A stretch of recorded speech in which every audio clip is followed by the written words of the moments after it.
Hello, my friends. Today we are going to look at a process where we take a trinomial, a quadratic trinomial, and we rewrite it in a different form. Sometimes it's called the vertex form. Sometimes it's called graphing form. Whatever you call it, it involves completing the square.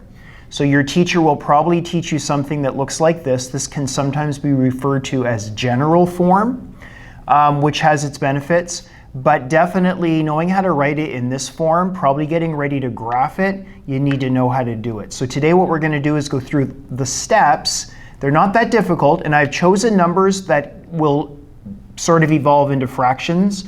So if that's too much for you, I've linked a video below that does the same thing but without fractions, okay? So let's get into this. All right, let's get into this. So we're starting with this trinomial. It's a quadratic, degree 2. It has to be in this particular form for what we're about to do to work. And we're going to use something called completing the square. You'll see how it evolves as we go through it. There's really a few steps. The first step is to sort of in your mind subdivide the first two terms from the third term, okay?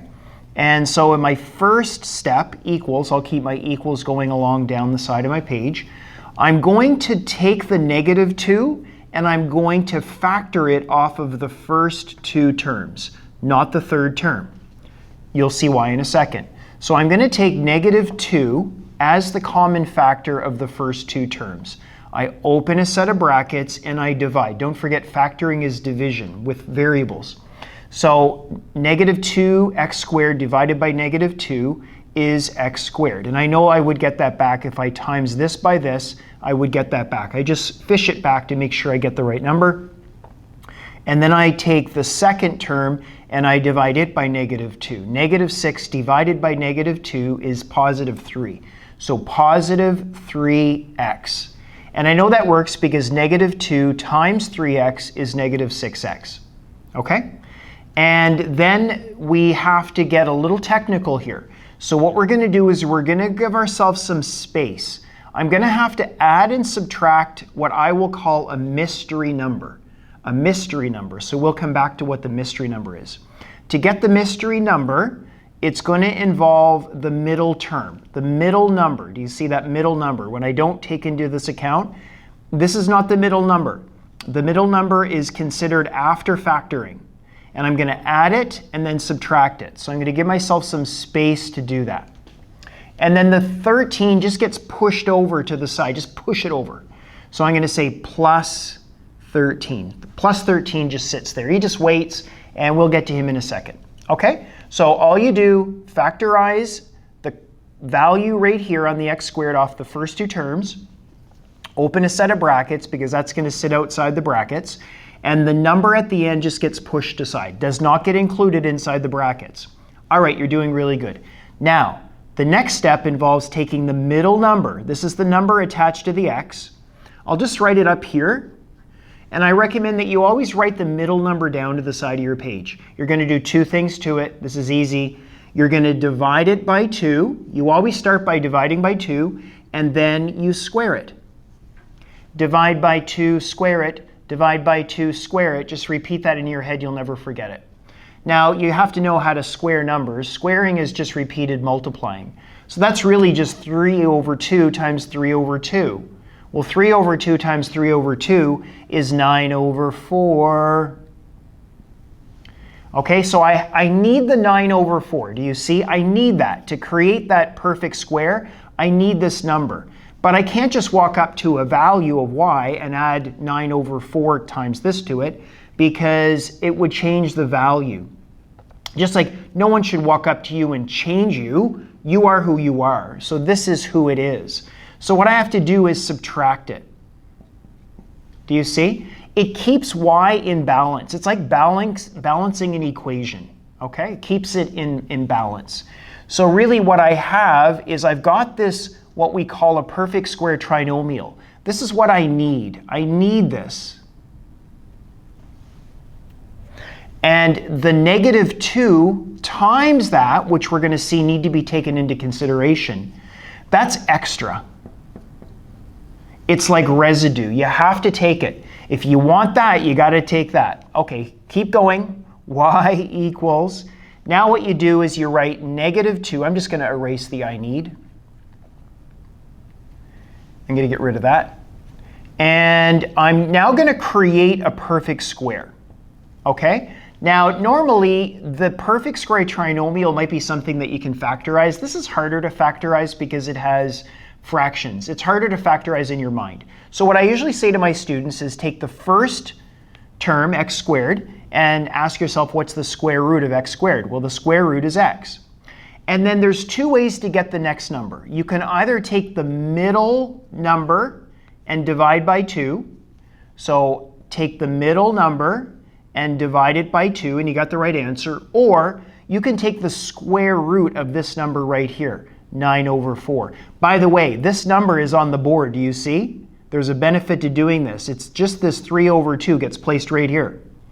And then there's a plus 13, but don't forget, this -9/4, think of him as being asked to leave the party. He's got to go, goodbye. But before he leaves the party, he's got to put his coat on. So you've got to multiply this times this, because that's really the true action of the function. So -9/4 gets asked to leave, -9/4, but he's going to be multiplied by -2 when he leaves. So I've got to multiply him by -2. Some of these steps you can do all in one, but I'm going to show my steps because that's probably why you're here. And now all I have to do is add these fractions together. So I'm going to sum this up. Y equals -2 bracket x plus 3/2 all squared. And then I'm going to add these together. I'm not going to belabor this because I'm assuming you're okay with fractions, but I'm noticing a negative and a negative is a positive. I'm noticing a 2 and a 4 cancel to leave a 2 in the denominator. And then 13 is over 1. I'm adding fractions here. So if the denominator were 2, I would double the numerator. Double 13 is 26. And then I'm going to take 26 and I'm going to add it to 9, okay, which is 35. All over 2. And there you have it. It's as simple as that. And what we want to do now is just make sure that we get the correct answer. In fact, sometimes, although this is the harder way to do it, to go from the general form to this form, the vertex form, your teacher will probably at some point ask you to take it in the other direction. And it's also a really good way to verify that the answer you got here is correct. So when you expand this out and work to get this back, you know, they have to sort of balance out. So let's take a look at that now. Okay, just to wrap things up, I'm going to warn you, I'm a math teacher, and I often ask students not only to go from this form to that, but sometimes I ask them to take it back. I want to make sure they can take it from one form to the other. And so this is also a good way to verify that the answer you got is correct, right? So you can leave the test knowing you got it. So let's go through the steps relatively quickly here. Be careful, this is the common mistake. Some students want to first take the -2 and times through like that. Don't do that, okay? Remember, exponents come before multiply. I'm not saying that that's a fixed rule, it isn't, but for newbies, it's good to do your exponents first, then do the times.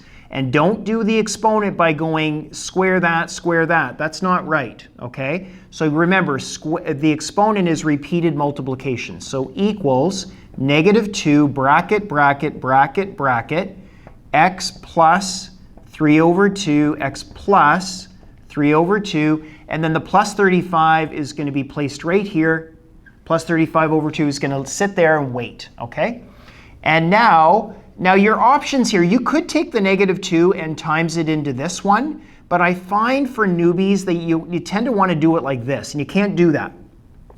So I'm going to suggest that you expand this first and then bring the -2 through. So step 1, step 2, step 3 equals -2 bracket. I'm going to use FOIL, F-O-I-L, FOIL. So first is F, and O is outside, and I is inside, and L is last. So x times x is x squared, not 2x. X times 3/2 is plus 3/2x. 3 over 2 times x is 3 over 2x again. And then 3 over 2 times 3 over 2 is 9 over 4. Close the bracket, plus 35 over 2. Okay? And then notice that the two middle terms are like. They're both x's. So we can add the coefficients. 3 over 2 plus 3 over 2, that's adding fractions. The denominators are the same, so you just add the numerators. 3 plus 3 is 6. Well, 6 over 2 is 3, so that's just 3x. I don't want to rewrite the whole thing just to write that down, so I'm just going to put it down below. Now I'm going to deal with the negative 2. He's ready to go. So negative 2 times x squared is negative 2x squared. Negative 2 times 3x is negative 6x. And negative 2 times, all the way over there, 9 over 4 is, watch, it's 9 over 4 times negative 2. So you're going to, I always like to think of it as a fraction times a fraction. And I always look forward to cancellation. Okay, so that's just negative 9 over 2. So negative 9 over 2. Or you can do it in your head. The 2 over here cancels with the 4 here. Think of 2 as 2 over 1. And then the plus 35 over 2 is there. I think we've done it. These two have to be added together, but that's not too bad. So think about it. The denominators are the same. 35 minus 10 would be 25. So 35 minus 9 is 26. 26 minus 2, well, that's 13. And that's the number that I wanted. So I've confirmed that when I expand it through, I get that back. There you go. Anyway, if you like this video, leave a comment, leave a question. I'd love to hear from you. How you doing? And look for other videos. There's lots of videos that I'm posting here regularly. If there's a particular video that you would want, let me know, and I'll make a video just for you.